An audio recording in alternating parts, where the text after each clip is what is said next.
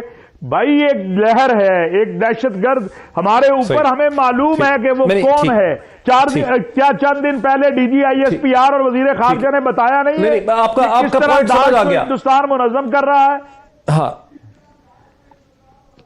نہیں, آپ کا پوائنٹ سمجھ آ گیا. علامہ امین شہیدی صاحب, اب یہ حقیقت یہ ہے کہ نومبر کے آخر میں ایک بہت ہی بڑی پریس کانفرنس ہوئی جس میں ایک ڈوسیئر دیا گیا پاکستان کے فورن آفس نے اور آئی ایس پی آر کی ڈی جی نے بیٹھ کے, جس کو ہم نے بہت لکھا کور کیا, جس میں باقاعدہ یہ بتایا گیا, میرے پاس اس ڈوسیئر کی کاپیز ہیں, کہ منظم کیا جا رہا ہے بلوچستان کے حوالے سے دوبارہ سے دہشت گردی کو, تو محفوظ کوئی بھی نہیں ہے.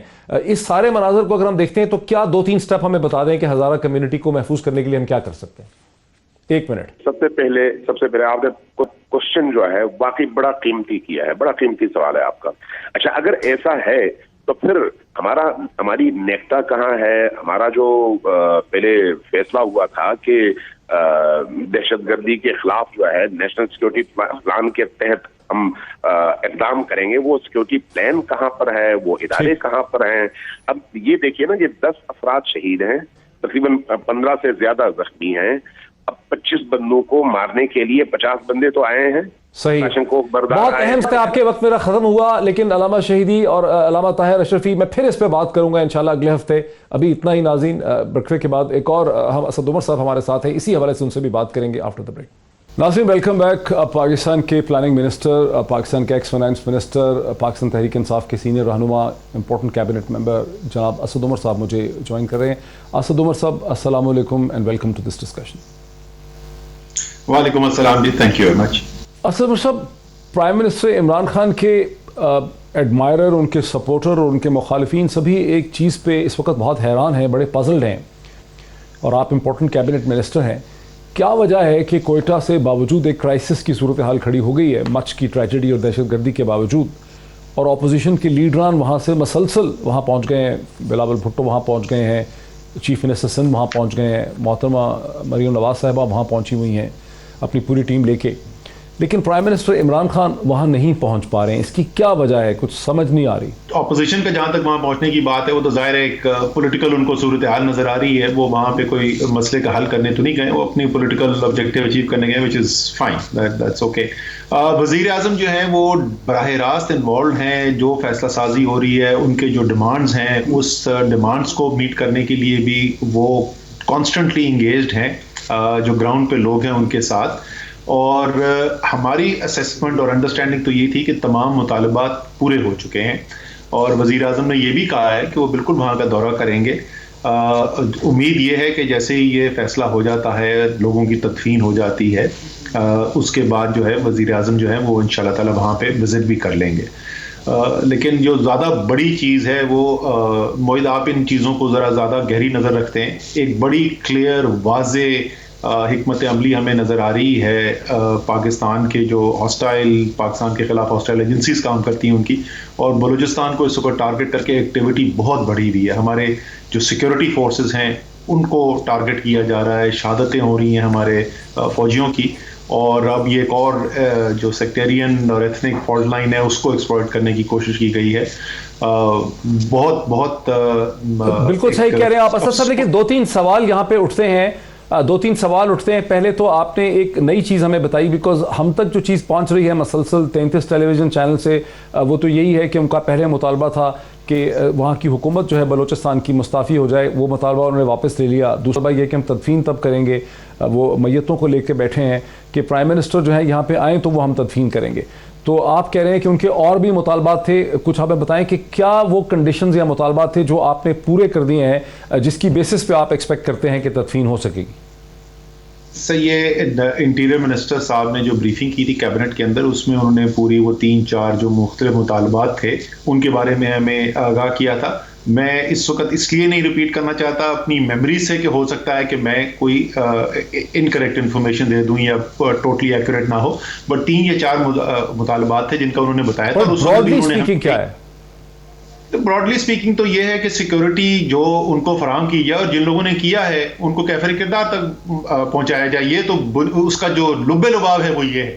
اور آپ کو پتا ہے یہ کمیونٹی جو ہے پاکستان کے محب وطن لوگ، ان کو ٹارگٹ کیا جا رہا ہے، اور یہ 1 دہائی سے زیادہ تو کم سے کم ہو گیا ہے جو ہم دیکھ رہے ہیں کہ بار بار اس کمیونٹی کو ٹارگٹ کیا جاتا ہے. تو ان کا جو غم ہے، ان کا غصہ ہے، وہ تو بالکل حق بجانب ہے. سمجھ میں آتا ہے ایک لارجر ریجنل کانفلکٹ کے اندر وہ بیچارے مظلوم لوگ پھنس گئے ہیں. سو ان کی بات تو سمجھ میں آتی ہے. وہ کیونکہ وہ یہ کہتے ہیں آپ سارا جیو اسٹریٹجک انالیسس وغیرہ تو بہت اچھی بات ہے، لیکن جس کے گھر سے جنازہ اٹھ رہا ہے وہ تو یہ چاہ رہا ہے نا کہ میرے گھر کا فرد جو ہے قتل ہوا، وہ ہوا کیوں، اس کو بچایا کیوں نہیں گیا، اور جس نے اس کو قتل کیا اس کو پکڑا جائے، اس کو سزا دی جائے. تو ان کا تو بنیادی یہ ہے.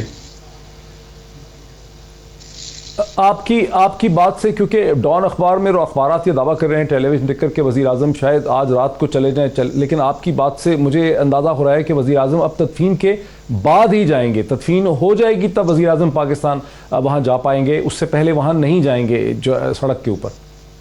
جو ابھی کی صورتحال، لاسٹ جو میری وزیر اعظم کے ساتھ بات ہوئی تھی، جو میرے خیال میں تقریباً 1 گھنٹہ پہلے کی بات ہے، اس وقت تک وزیر اعظم کی رائے یہ تھی کہ میں ضرور جاؤں گا. اور آپ کو پتہ ہے یہ وہ وزیر اعظم ہے، پاکستان میں بلوچستان کو نظر انداز کیا جاتا ہے.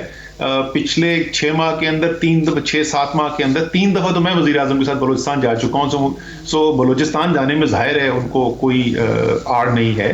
وہ اسی کمیونٹی کے ساتھ پہلے جا کر ساتھ کھڑے بھی ہو چکے ہیں، اور بڑی اس کمیونٹی کے اندر وزیر اعظم کے لیے ایک نرم گوشہ بھی رکھا جاتا ہے، اور وزیر اعظم کو بھی اس تکلیف کا احساس ہے. تو وہ بالکل جائیں گے، ان کے اپنے لوگ ہیں، وہ کیوں نہیں جائیں گے ان کے پاس.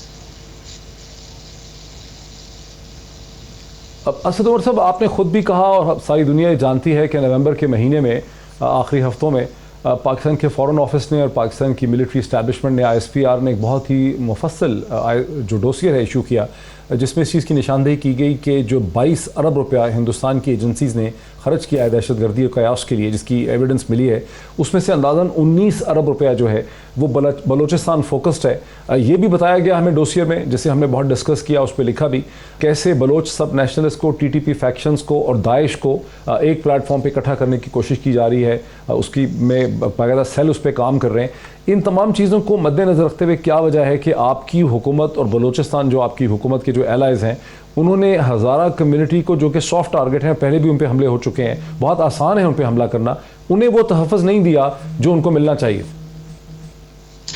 دیکھیے موید، میں کوئی ایسی بات نہیں کرنا چاہتا جس سے کوئی آپ کو یہ احساس ہو، یا خاص طور پر اس کمیونٹی کو احساس ہو کہ ہم کوئی اپنی ذمہ داری سے ہٹ رہے ہیں. لیکن آپ کو پتہ ہے کہ ہمارا جو دشمن ہے اس کی کیپیسٹی کیا ہے، اس کے ریسورسز کیا ہیں، اور یہ لیک آف سیکیورٹی کی بات نہیں ہے. آپ کو خود پتہ ہے کہ ہم متواتر ہمارے سیکیورٹی کے اہلکار جو ہیں، ہمارے فوجی جوان شہید ہو رہے ہیں وہاں پر. تو کیا یہ اس وجہ سے ہے کہ پاکستان فوج جو ہے وہ اپنے سپاہیوں کو اور اپنے افسروں کو دفاع کرنے کے لیے صحیح انتظامات نہیں کر رہی ہے؟ آپ ایک، چاہے وہ اعلانیہ ہو یا نہ ہو، اس وقت ایک حالت جنگ کے اندر ہیں، خاص طور پہ بلوچستان کے اندر. اس کو ٹارگٹ کیا گیا، اور وہ سب کو پتہ ہے سی پیک کی وجہ سے ٹارگٹ کیا جا رہا ہے، ڈیسٹیبلائز کرنے کی کوشش کی جا رہی ہے. یہ کوئی میں تجزیہ نہیں پیش کر رہا ہوں، یہ حکومت بھارت کی اعلان کردہ پالیسی ہے. ان کے نیشنل سیکورٹی ایڈوائزر برملا کہتے ہیں، پبلکلی کھڑے ہو کے کہتے ہیں کہ پاکستان کی ہم ایتھنک سیکٹیرین فالٹ لائنز کو ایکسپلائٹ کریں گے، بلوچستان کا نام لے کر کہتے ہیں. تو ایک جب حالت جنگ میں ہوتے ہیں تو اس میں نقصان بھی ہوتا ہے. اور لیکن جیسے میں نے کہا، یہ سب بڑا تجزیہ ہے. لیکن جس کے گھر سے لاش اٹھی ہو وہ یہ سب نہیں سننا چاہتا. وہ سمجھ میں آنے والی بات. جب آپ ٹھیک ہے ہم اس کی اسٹریٹجک ڈائمنشن پہ آ جاتے ہیں. آپ پاکستان کے پلاننگ منسٹر بھی ہیں, ایک نئے اشرے کا بھی آغاز ہوا ہے. آپ خود کہہ رہے ہیں کہ سی پیک کو ٹارگٹ کیا جا رہا ہے, اس کے خلاف بہت زیادہ انویسٹمنٹ ہو رہی ہے سی پیک کو ٹارگٹ کرنے میں. تو ان موجودہ حالات میں جہاں ہر چیز کو دیکھ رہے ایک ان ہاسٹائل ایجنسیز نے ایک بہت بڑا پولیٹیکل کرائسس جو ہے گزشتہ 4 دن سے پاکستان میں کھڑا کر دیا ہے, جس میں پاکستان کی اپوزیشن اپنے مقاصد حاصل کرنا چاہ رہی ہے, میڈیا چینلز اس میں کھیل رہے ہیں, مختلف لوگ اس کے اندر کھیل رہے ہیں. تو آپ ایز اے پلاننگ منسٹر کیا دیکھتے ہیں آگے کیسے آپ ان چیلنجز پہ قابو پائیں گے جو آپ کی ڈیولپمنٹ کے راستے میں جو سیکیورٹی چیلنجز ہیں, نیریٹو کے چیلنجز ہیں, پولیٹیکل کیوس کے چیلنجز ہیں, اس کے لیے آپ کیا کریں گے؟ دیکھیں جیسے ظاہر ہے آپ سمجھتے ہیں کہ یہ کوئی ایک یونی ڈائمینشنل نہیں ہے, اس کی ایک جہت نہیں ہے, اس کی ایک سے زیادہ جہتیں ہیں کہ کس طریقے سے آپ کے اوپر حملہ کیا جا رہا ہے اور اس لیے آپ نے اس کا کس طریقے سے دفاع کرنا ہے. اس کا فارن پالیسی ڈائمینشن ہے, اس کا ایک نیشنل سیکورٹی اسٹریٹجی ڈائمینشن ہے. لیکن جس چیز کے ساتھ میں براہ راست جو ڈیل کرتا ہوں وہ ہے وہاں کا بلوچستان کا ترقیاتی جو منصوبہ سازی ہے اور بلوچستان کے عوام کے اندر ایک جو کوشش کی جا رہی ہے ڈالنے کی, اور ایک حد تک وہ ماضی میں درست بھی رہ چکا ہے کہ بلوچستان کو نظر انداز کیا گیا اور ترقی کے لحاظ سے بلوچستان پیچھے رہ گیا بنسبت باقی پاکستان کے. تو اسی لیے ہم نے خصوصی طور پہ یہ ایک انیشیٹو اٹھایا تھا جس کو ہم نے بلوچستان کے جو ڈپرائیوڈ ایریا ہیں ان کے لیے ڈیولپمنٹ پیکج. بلوچستان کی تاریخ میں کبھی, اور میں آپ کو بتاؤں بلوچستان کے جو پولیٹیشنز ہیں وہ کہتے ہیں یار آپ نے اتنا بڑا پیکج دے دیا, اس سے بہت چھوٹا بھی دیتے تو ہم لوگ بہت خوش ہو جاتے. اور اس کی کوشش ہم یہ کر رہے ہیں کہ جو روٹ کازز ہیں, جو غربت ہے, جو وہاں پر روزگار کی کمی ہے, جس کا فائدہ اٹھایا جاتا ہے, جس کو استعمال کرتے ہوئے دشمن آپ کے خلاف یہ کام کرنے کی کوشش کرتا ہے, اس روٹ کاز کو ایڈریس کیا جائے. تو ڈیولپمنٹ اسٹریٹجی تو ہماری بہت روبسٹ ہے اور بڑی ایگریسو ہے. جیسے میں نے کہا پاکستان کی تاریخ میں کبھی اتنے بڑے کام کی کوشش نہیں کی گئی ہے جو اس حکومت نے ابھی اعلان کیا ہے اور اس کے اوپر کام شروع ہوا ہے. اسد عمر صاحب ایک لاسٹ کویسچن ہے, سیٹ آف کویسچنز ہے 1 or 2. آپ چونکہ پلاننگ منسٹر ہیں, نئے اشرے کا آغاز ہو گیا ہے, ایک نیا ڈیکیڈ ہے, پاکستان کی آبادی جو ہے وہ کوئی 225 ملین اکانومسٹ کہتا ہے اس وقت ہے, اور اگلے 10 برس میں یہ 300 ملین کے قریب ہو سکتی ہے. اس آبادی کو, بڑھتی ہوئی آبادی کو توانائی چاہیے, اسے پانی چاہیے, اسے خوراک چاہیے, اسے جابس چاہیے, میننگ فل ایجوکیشن اور اسکل سیٹ چاہیے. اس پہ آپ کی ایز اے پلاننگ منسٹر کیا تھنکنگ؟ دیکھیں آپ نے بالکل درست بات کی, اور جبھی اس وقت جو ہم فیصلے کر رہے ہیں اس میں ایک اندر سے تھوڑی سی تنقید یہ بھی آ رہی ہے کہ یار آپ اتنے بڑے بڑے کام کرنے کی کوشش کر رہے ہو لیکن ان کا فائدہ جو ہے وہ تو ہمیں نظر آئے گا 5 سال کے بعد, 7 سال کے بعد, 10 سال کے بعد. میں اس کی آپ کو مثال دوں, آپ نے پانی کی بات کی. شاید پاکستان کے اندر اگر کوئی ایک چیز اگر آپ ووٹر سے جا کے پوچھیں نا, چاہے وہ اسلام آباد ہو یا وہ کوئٹہ ہو یا کراچی ہو, آپ کہیں بھی جا کے کسی ووٹر سے پوچھیں گے کہ آپ کے 3-4 سب سے بڑے مسائل کیا ہیں, تو پانی جو ہے وہ سر فہرست آپ کو نظر آئے گا. پاکستان کی تاریخ میں پہلی دفعہ ہو رہا ہے کہ 3 بڑے ہائیڈل پروجیکٹس ایک ساتھ ان کے اوپر کام ہو رہا ہے, مومن, داسو, دیامیر بادشاہ. لیکن یہ سارے وہ پروجیکٹس ہیں جو 6 سال, 7 سال, 8 سال کمپلیشن والے پروجیکٹس ہیں. تو وزیر اعظم عمران خان اس وقت یہ نہیں سوچ رہے ہیں کہ مجھے اگلا الیکشن جیتنے کے لیے کیا دکھانا ہے.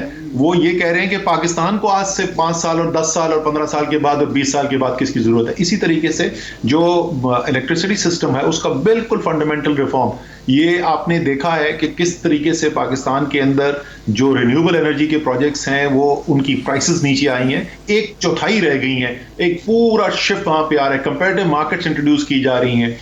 اسی طریقے سے ہمارا جو لاجسٹکس کا نظام ہے وہ دنیا سے پیچھے رہ گیا, اور ایک وجہ ہم ایکسپورٹس کے اندر کمپیٹ نہیں کر سکتے اس کے ہماری ٹرانسپورٹیشن بہت زیادہ ہے.